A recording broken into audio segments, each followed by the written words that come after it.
नमस्ते। Have, has और had, यार ये तीन शब्द ना अक्सर कंफ्यूज कर देते हैं। सही कहा ना? पर चिंता की कोई बात नहीं है। आज हम इनके सारे नियम इतनी आसानी से समझेंगे कि इन्हें भूलना मुश्किल हो जाएगा। तो चलिए शुरू करते हैं। हाँ, तो सवाल यही है कि भाई हैव, हैज या हैड कब क्या इस्तेमाल करें। ये एक बहुत ही आम कंफ्यूजन है, मुझे पता है, लेकिन फिक्र करने की कोई जरूरत नहीं।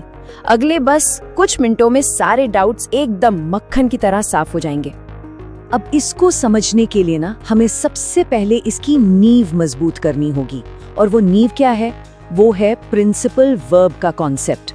देखिए, ये समझना बहुत जरूरी है क्योंकि इसी पर बाकी सब कुछ टिका हुआ है। तो ये प्रिंसिपल वर्ब आखिर है क्या भला?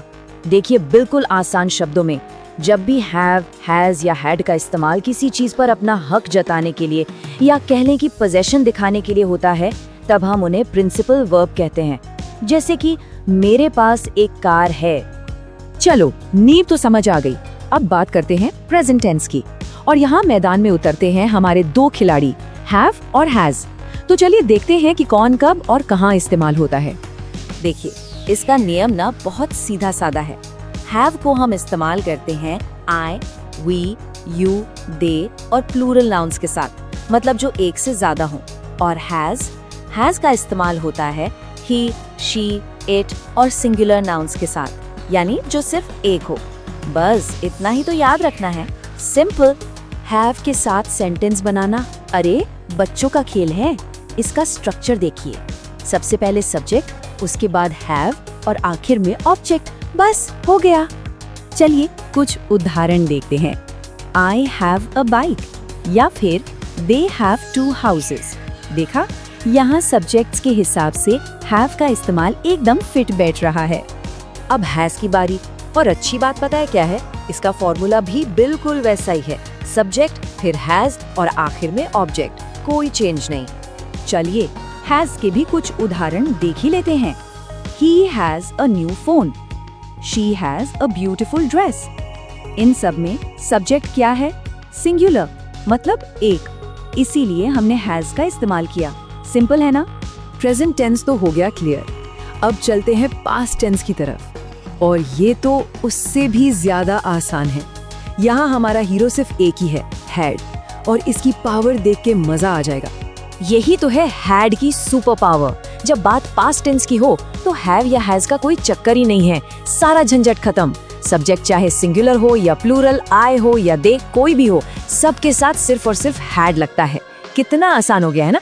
ये देखिए, सब्जेक्ट चाहे आई हो, शी हो या दे हो, वर्ब हमेशा हैड ही रहेगा। I had a pen, she had a problem, they had a big house. मतलब कोई कंफ्यूजन ही नहीं। यही तो मजा है पास्ट टेंस का। अच्छा, पॉजिटिव वाक्य तो बनाने आ गए। अब थोड़ा सा लेवल अप करते हैं और सीखते हैं कि नेगेटिव वाक्य और सवाल कैसे बनाए जाते हैं। प्रेजेंट टेंस में नेगेटिव बनाने के लिए हम डू नॉट हैव या डज नॉट हैव का इस्तेमाल करते हैं। पर यहाँ एक बहुत ज़रूरी बात याद रखने वाली है। डज नॉट के बाद हमेशा, आई रिपीट, हमेशा हैव ही आता है, हैज़ कभी नहीं। ये एक बहुत कॉमन मिस्टेक है, इससे बचना है। जैसे कि I do not have money और he does not have time. यहाँ ध्यान दीजिए, सब्जेक्ट आई से ही हुआ तो डू का डज हो गया, लेकिन हैव अपनी जगह पर ही रहा, वो नहीं बदला। और पास्ट टेंस में नेगेटिव बनाना, अरे ये तो सबसे आसान काम है। सब्जेक्ट कोई भी हो, बस डिड नॉट हैव लगा देना है। दैट्स इट, बस इतना ही। इसका एक बढ़िया सा उदाहरण है, I did not have a phone. अब मजे की बात यह है कि यहाँ आई की जगह ही, शी या दे भी होता ना, तब भी वाक्य did not have a phone ही रहता, कोई बदलाव नहीं। और अब आते हैं हम अपने आखिरी पड़ाव पर, सवाल पूछना, यानी इंटेरोगेटिव सेंटेंसेस। इसका फॉर्मूला भी बहुत आसान है, बस वाक्य की शुरू में डू, डज या डिड लगाना है। चलिए फटाफट सवाल बनाते हैं। प्रेजेंट टेंस में do you have a car या फिर does she have a job. और पास्ट टेंस के लिए did he have a bike. देखा कितना आसान है। शानदार, तो हमने सारे नियम कवर कर लिए हैं। चलिए अब एक काम करते हैं, फटाफट से सब कुछ दोहरा लेते हैं ताकि ये दिमाग में एकदम पक्का हो जाए। तो याद रखने वाली 4 जरूरी बातें। पहली बात, जब भी हैव, हैज या हैड के बाद कोई ऑब्जेक्ट आए तो समझ जाइए कि बात पोजेशन की हो रही है। दूसरी बात, हमेशा वाक्य का टेंस पहचानना है, प्रेजेंट है या पास्ट। तीसरी और सबसे आसान बात, पास्ट टेंस में सबके साथ सिर्फ हैड लगता है। और चौथी बात, ये सारे नियम मालिकाना हक यानी ओनरशिप जताने के लिए हैं। तो देखिए, नियम तो अब पता चल गए हैं, लेकिन असली जादू तो प्रैक्टिस से ही होगा। तो अब करना क्या है?